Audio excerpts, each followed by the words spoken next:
Près d'une quarantaine de communications pour marquer le centenaire du Burkina Faso, le colloque international s'est ouvert ce samedi à l'université Ouaga 1. Professeur Joseph Kizerbo, le président du Faso, en appelle à une réécriture de l'histoire du pays par les Burkinabés eux-mêmes. À suivre également dans ce 19h30, cette sortie de l'UNDD, l'Union nationale pour la démocratie et le développement, est très amère contre le président de l'Assemblée nationale, Bala Alassane Sakandé, qui est accusé de diviser les Burkinabés. Maître Herman Yameogo appelle le président du Faso à le recadrer. Bienvenue à tous. Le 1er mars dernier, le Burkina Faso a eu ses 100 ans. La colonie de Haute-Volta, créée en 1919, a fait son chemin dans les échecs, les succès, la sueur et le sang. Vers l'avenir, le pays avance malgré les doutes, les obstacles pour la cohésion nationale et pour le développement. Ce centenaire est perçu comme une occasion de réflexion pour une réécriture de l'histoire. Luc Pabelgem. Le mois de mars est consacré à la commémoration des 100 ans de l'État-nation burkinabé. C'est le 1er mars 1919 que la Haute-Volta a été créée. La dénomination de la colonie découlait de sa position géographique sur le fleuve Volta. C'était pour mieux contrôler les zones de rébellion, utiliser les populations voltaïques au développement des autres colonies et imprimer la domination du colonisateur français que la colonie a été créée. Le territoire sera reparti en 1932 avant d'être reconstitué en 1947. En somme, ce qu'il faut retenir, c'est que la Haute-Volta n'est pas née d'une dynamique interne des populations. C'est comme le disait Daniel Président dans son discours programme du 20 mai 1958. Nous sommes au passage d'un moment crucial de notre histoire. À nous de canaliser la sève bouillonnante de notre jeunesse, de la faire servir aux œuvres communes avec toutes nos forces spirituelles et matérielles. La mobilisation générale n'est qu'un choc psychologique qu'il nous faut provoquer pour donner toutes les énergies vers la transformation de notre pays. Domba Jean-Marc Palme insiste sur l'héritage que l'ancienne génération doit laisser à la jeunesse actuelle. Pour ce faire, plusieurs défis restent à relever et il se demande si les anciens schémas d'analyse sont en phase avec la situation actuelle. Il faut intégrer les jeunes, il faut intégrer les intellectuels, il faut intégrer les savants dans le développement du pays. Voilà. Non, quand il faut intégrer, parce que dans le sens aussi, on ne vous appelle pas, si on ne peut pas appeler à vos compétences, vous ne pouvez pas aller. Ce n'est pas un village où tout le monde en a comme on veut. Donc, il faut plutôt intégrer les jeunes dans le sens du développement. Il faut aller à un développement pragmatique, comme le vieux l'a dit. Il ne faut pas se borner avec des programmes longs et dur à comprendre. Il faut aller directement. Il faut financer l'agriculture. Et après l'agriculture, on pourra financer le développement. Il faudra fonder une industrie. On ne peut pas fonder une industrie sans développer l'agriculture. Vous voyez, les pays, quand votre peuple a un problème de manger, il a un problème de poids, il y a un problème qui se pose.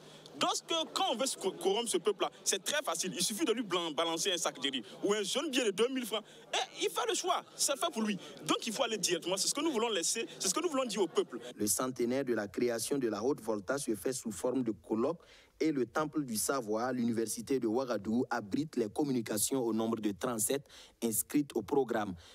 Il faut que les Burkinabés et nos scientifiques, nos historiens et tous ceux qui peuvent participer à la reconstitution de cette histoire le fassent et que nous ayons au bout de cette année quelque chose qui soit fait pour permettre d'enseigner nos jeunes, nos enfants dans le cadre donc de la meilleure connaissance de notre histoire. Cela me semble important parce que vous voyez que tous les grands pays du monde qui avancent, c'est parce que quelque part l'histoire a été la base de ces avancées-là. Aujourd'hui, si vous demandez à beaucoup de jeunes qu'est-ce que l'histoire de Burkina Faso, personne ne sait de quoi il s'agit. Et c'est pourquoi je pense que l'enseignement, la réécriture de cette histoire par nous-mêmes et l'appropriation est un élément fondamental. De la création de la Haute-Volta à la construction de l'État-nation burkinabé, leçons et défis, c'est le thème de la commémoration des 100 ans de l'État burkinabé. Bala Sakandé doit être recadré et vite. C'est l'UNDD, l'Union nationale pour la démocratie et le développement, qui le dit. Où on est avec le peuple, où on sert la cause des terroristes, disait en substance le président de l'Assemblée nationale. Des propos jugés scandaleux, divisionnistes par le président de l'UNDD, Maître Herman Yameogo, qui pense que Bala Alassane Sakandé devrait être rappelé à l'ordre. Roméo Kuita. Il faut choisir son camp, car Quand c'est ambigu, c'est que c'est louche. Et quand c'est louche, c'est que c'est lâche. Comme pour paraphraser l'autre, ceux qui ne sont pas avec la République sont forcément contre la République. C'était le 6 mars dernier, à l'ouverture de la première session parlementaire. Le président de l'Assemblée nationale, Bala Alassane Sakandé, s'est voulu on ne peut plus clair. Dans la lutte contre le terrorisme, il n'y a que deux camps possibles. Ou on est avec le peuple, ou on sert la cause des terroristes. Des propos qui passent mal à l'UNDD, l'Union nationale pour la démocratie et le développement. Son président Herman Yameogo monte au créneau. Il y a les bons Burkinabés, il y a les mauvais Burkinabés. Si vous n'êtes pas avec nous, vous êtes contre nous. Ça, c'est quoi? C'est comme ça qu'on a préparé la venue de Hitler. Moi, je dis à ce président de l'Assemblée, tu es sur la mauvaise voie. Tu n'es pas dans le bon camp. Moi, Herman Yameogo, je te dis, ton camp cause des problèmes au pays. Pour Herman Yameogo, de tels propos contribuent au contraire à agrandir la fracture sociale. En d'autres circonstances, Bala Alassane Sakandé devrait être rappelé à l'ordre. En situation normale, il aurait eu des remontrances de la part du président. En tous les cas, je constate que ça doit mettre très mal à l'aise le Premier ministre, qui a un autre langage par rapport à la réconciliation. Le président du parti et ses camarades ne sont pas contre l'union sacrée des fils et filles autour des forces de défense et de sécurité. Mais cela passe aussi par une réconciliation véritable et sincère. Le processus pourrait débuter par le retour au bercail de tous les exilés politiques. Aujourd'hui, j'estime qu'au-delà de Blaise Compaoré même, Zida devrait revenir. Tous ceux qui peuvent aider à permettre que ce pays se retrouve, ils doivent revenir parce que ce pays appartient à tout le monde. Des exclusions sur les bases politiques qui préjudicient à l'entente nationale sont à exclure. Et le pays actuellement est en perdition, dans un tel état de déliquescence qu'il ne faut négliger aucune compétence pour le ramener sur le bon chemin. Herman Yameogo est actuellement en liberté provisoire. Il est accusé pour son implication présumée dans le coup d'État manqué de septembre 2015. Cette rencontre d'échange a permis aux militants de lui témoigner leur soutien dans ces moments difficiles. Dans la commune de Bagaré, dans le nord, c'est un sale temps pour les ânes décimés depuis le mois de janvier par la maladie de la gourme et par le charbon bactérien. Les services techniques du ministère en charge des ressources animales multiplient les tournées de prévention et de sensibilisation. Le ministre Koutou est sur le terrain. Luc Pabelgem.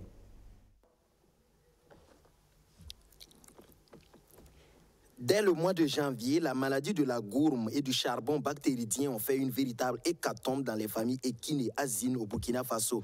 Plusieurs régions ont vu leurs ânes et leurs chevaux mourir. Ces maladies qui ont décimé les populations d'ânes ont nécessité de nombreuses sorties des services techniques du ministère des Ressources animales et halieutiques. Malgré ces sorties, le ministre va au contact des populations, comme cette visite aux populations de Bissima, village de la commune rurale de Bagaré, dans la province du Passoré. Nous avons subi depuis le mois de janvier cette hécatombe des ânes due à la maladie d'abord de la gourme, ensuite ensuite on a détecté le charbon bactéridien. Ça fait beaucoup de saccage ici dans cette région, si je peux me permettre ce terme. Nous avons perdu pratiquement des centaines d'animaux. Il était de bon ton que nous puissions venir encourager ces acteurs-là et puis leur donner les moyens, écouter d'abord les problèmes, les difficultés liées aux activités d'élevage. Donc nous sommes venus en équipe depuis la direction régionale en passant par la direction centrale pour effectivement nous entretenir avec ces éleveurs-là, ces acteurs, et puis donner les conseils d'usage pour qu'effectivement nous évitions dorénavant ce type de problème. Parce que c'est des maladies qu'on peut prévenir, et nous avons des vaccins. La rencontre a permis au ministre d'insister sur les consignes en cas de mort d'animaux et de se faire une idée des difficultés rencontrées sur le terrain quant aux dispositifs déployés pour faire face au fléau. Je demande à la population vraiment de suivre les mesures sanitaires qu'on a annoncées depuis le début de cette épidémie, parce que c'est vraiment une épidémie qui contamine les humains et elle est mortelle. Donc les mesures prises permettent d'éviter ça. pour éviter qu'il y ait ce chaos, parce que notre pays déjà est dans des difficultés sécuritaires. Si vous voulez encore, les gens se donnent, ça permet de laisser aller à ce niveau encore, ça va nous ramener davantage en arrière. Voilà, si on invite vraiment la population à adhérer massivement aux consignes données par le ministère en la matière. Si le charbon bactéridien est contagieux et mortel, la gourme, quant à elle, est à éviter pour une question d'hygiène. Toute manipulation et consommation de viande d'animaux contaminés et morts est proscrite et il est demandé aux populations de signaler tout cas suspect au service vétérinaire le plus proche et le plus tôt possible.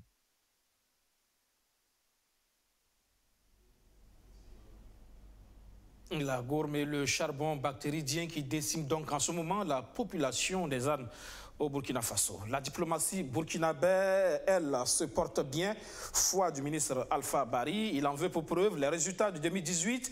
Chine, Japon, les relations se renforcent et en 2019, les perspectives s'annoncent bonnes. Explication, Abdoulaziz Saré. Ce sont 2 jours de réflexion et d'échange qui s'achèvent pour les agents du ministère des Affaires étrangères et de la coopération.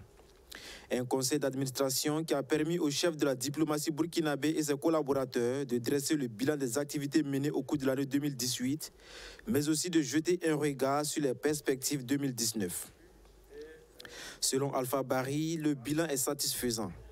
Malgré la rationalisation des dépenses, les attaques terroristes et les mouvements sociaux, son ministère a tout de même réussi à tirer son épingle du jeu. Ce qu'on peut retenir, c'est que le bilan est positif. Nous avons eu un partenariat très fort avec les principaux partenaires de notre pays, que ce soit la République populaire de Chine, où le président du Faso y a effectué une visite d'État, le Japon, où le président du Faso y a effectué également une visite officielle, également la France, qui est le premier partenaire en termes bilatéraux du Burkina Faso. En plus de tous ces pays, la diplomatie burkinabé a permis également la visite du président Roch Marc Christian Kaboré en Allemagne et au siège de l'Union européenne.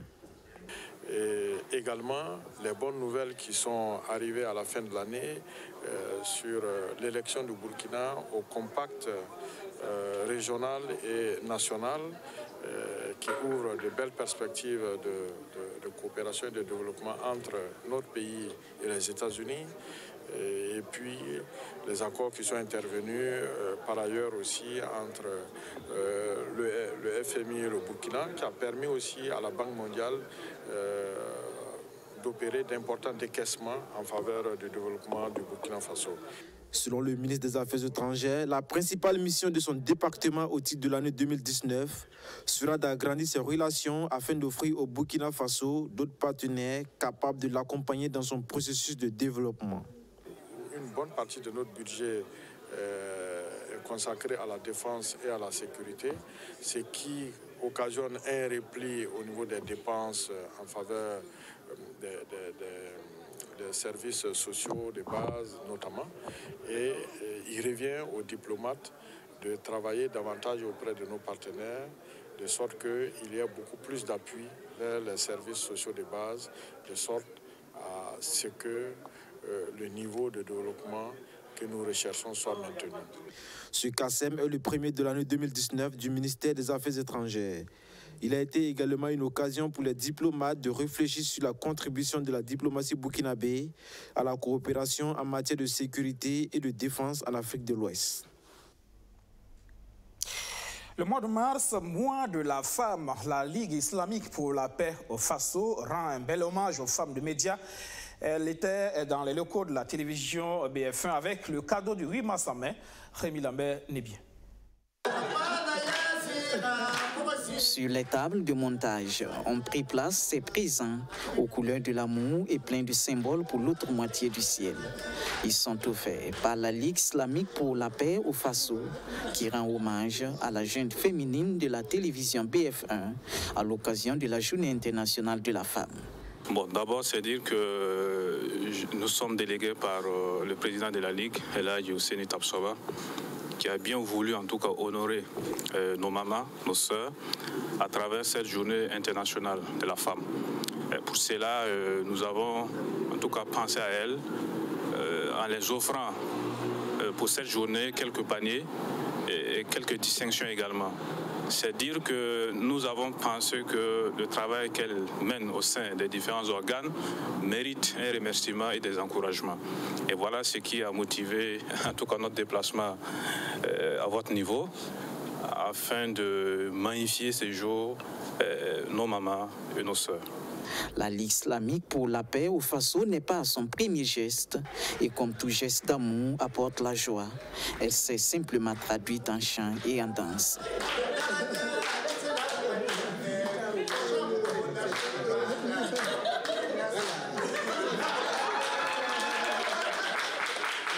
L'année passée déjà, ils nous avaient invités à une soirée, un dîner avec nos consoeurs d'autres rédactions. C'était vraiment sympa. Cette année, ils ont décidé de venir nous voir ici à la télé. Ça fait vraiment plaisir, c'est un honneur pour nous. Nous ne pouvons que les remercier. C'est pour dire que la Ligue islamique pour la paix au Faso est en avance sur les politiques parce qu'elle a compris depuis longtemps que la femme joue un rôle très important dans la quête de la paix et de la cohésion sociale. En fonction du thème du 8 mars 2019, la contribution de la femme à la cohésion sociale, à la paix, à la sécurité, la Ligue islamique accomplit cela depuis. Donc voilà, c'est dans ce sens que je dis qu'elle est en avance sur les politiques. Elle a compris l'importance de la femme dans cette quête-là. Elle sait que sans la femme, cette quête de paix, de cohésion sociale et de sécurité est vaine. Après les bénédictions pour leur épanouissement et plus de vigueur dans leur métier de professionnel de médias, les femmes de la télévision ont envoyé un message fort au Cheikh Souré et sa délégation.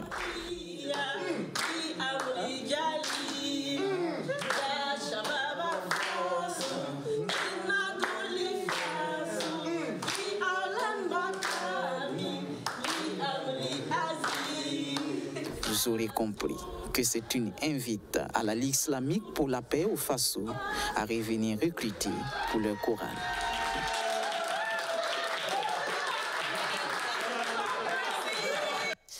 On reste à la rédaction du BF1 avec cette question. À quoi ressemble la célébration de la Journée internationale de la femme dans une rédaction où les femmes sont généralement au four et au moulin au même titre que les hommes, entre reportages, éditions et présentations, week-end, jours fériés ou jours ordinaires. Elles sont au cœur du traitement de l'information, souvent même jusqu'à des heures indues. Mais pour une fois, elles ont été exemptées de toute tâche à la rédaction de la télévision BF1, un repos presque forcé, voulu par les hommes qui ont assuré le service. Ambiance toute particulière racontée par Kwame Hervé Dapa. La rédaction des BF1 le 7 mars 2019. Toute l'équipe est là, sauf ceux qui sont en reportage. Hommes ou femmes, tout le monde est au travail. Ce qui ne devrait pas être le cas le lendemain 8 mars, journée internationale des femmes. Depuis quelques jours, les hommes de la rédaction ont décidé que le 8 mars, les femmes ne travailleraient pas. Je pense que c'est une très belle initiative. C'est leur journée.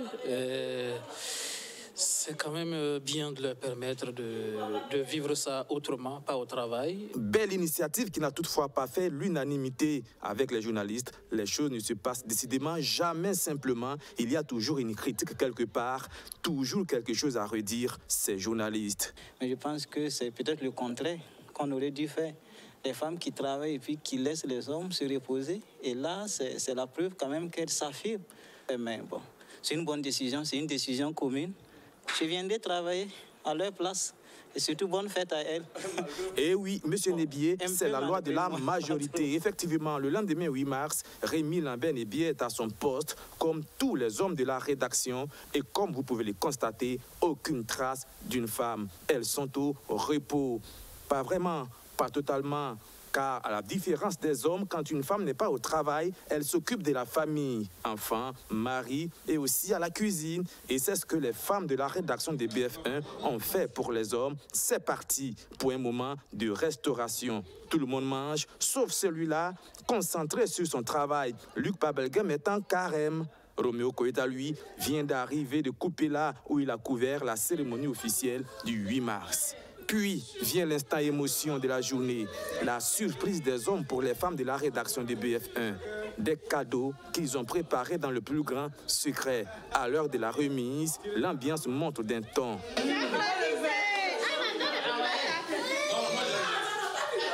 Les accolades, les embrassades, les petites tapes, les rires aussi, surtout ceux des femmes. Oh oui, il y a des cadeaux. Et comme toutes les femmes, elles s'adonnent à leur hobby préféré, déballer les cadeaux.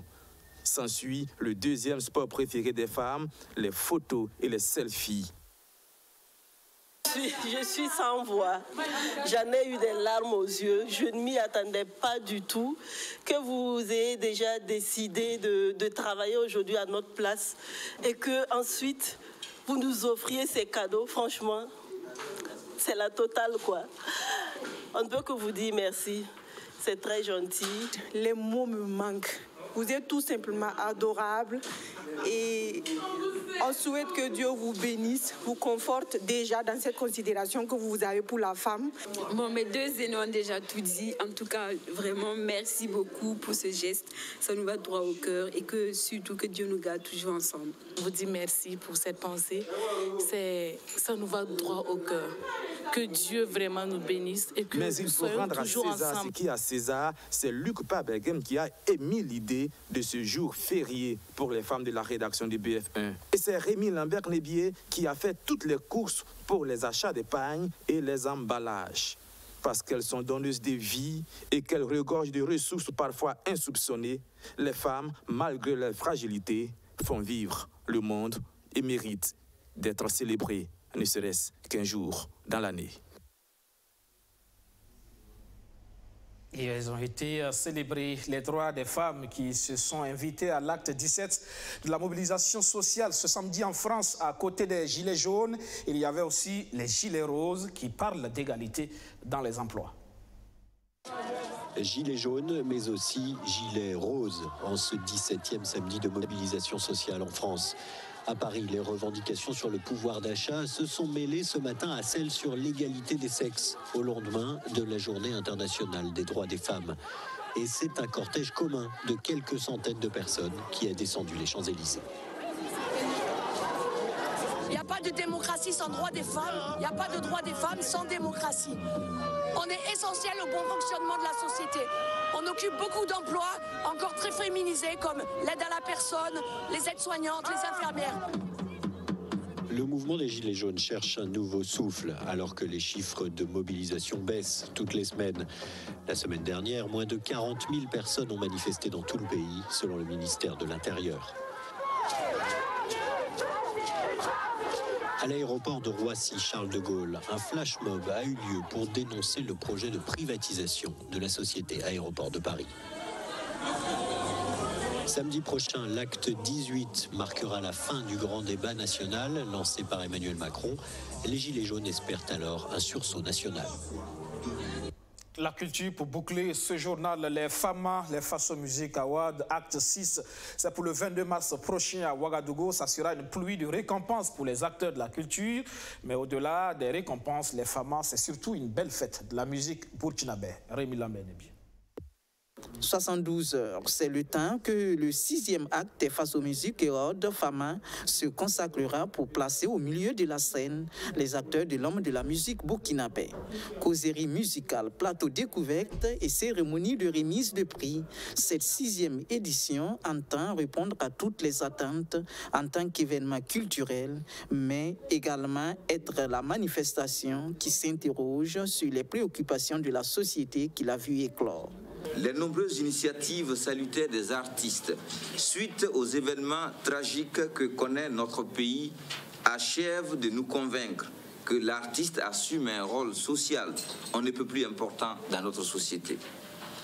La cuvée 2019 des FAMA, mesdames, messieurs, va s'inscrire dans cette philosophie, c'est-à-dire une introspection sur le rôle réel de l'artiste en temps de crise, d'où le thème « Musique et engagement social en temps de crise ». C'est d'ailleurs par une causerie musicale sur le thème de cette 6e édition que débute les FAMA 2019 le 28 mars prochain. Mais durant les 6 éditions, le comité d'organisation n'a cessé de prospecter dans le milieu du showbiz burkinabé pour dénicher les acteurs de l'ombre. Une nouvelle catégorie de nominés est donc intégrée au FAMA 2019, la catégorie jeune maître de cérémonie. Et donc nous sommes en train de voir dans quelle mesure nous pouvons travailler de sorte à ce que les anciens puissent léguer leur savoir-faire aux plus jeunes.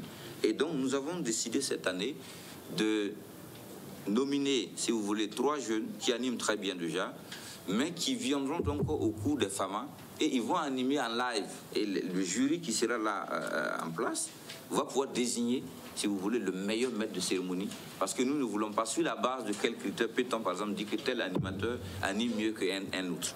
Dérouler le tapis rouge aux hommes de l'ombre, c'est l'objectif des FASO Music Awards. Et l'autre tribune découverte de l'événement, c'est les FAMA Off. Elle est consacrée aux artistes en herbe. Ces FAMA Off, c'est pour permettre à cette jeune génération, à ces jeunes talents de se faire connaître, vu qu'au Burkina Faso, les scènes sont rares. Et on a tellement des artistes talentueux, mais qui, par manque de scène, arrivent souvent, n'arrivent pas à s'exprimer. Et donc, raison pour laquelle nous avons initié ce plateau, dans le but quand même que ces artistes viendront se produire une fois se produire, parce que bon, à l'issue de cet événement, d'autres peuvent décrocher des producteurs ou bien des gens qui vont les accompagner.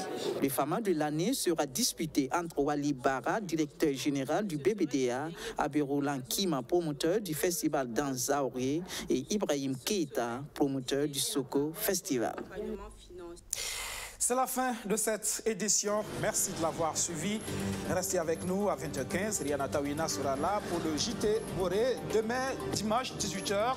Rendez-vous dans la surface de vérité avec le ministre de la Culture, des Arts et du Tourisme, Abdoul Karim Sango. Parle des ratés du FESPACO 2019, de la polémique sur la statue de Thomas Sankara et de sa vision pour le secteur. Soyez donc au rendez-vous. Excellente soirée sur la chaîne Leader et à demain. Bonsoir.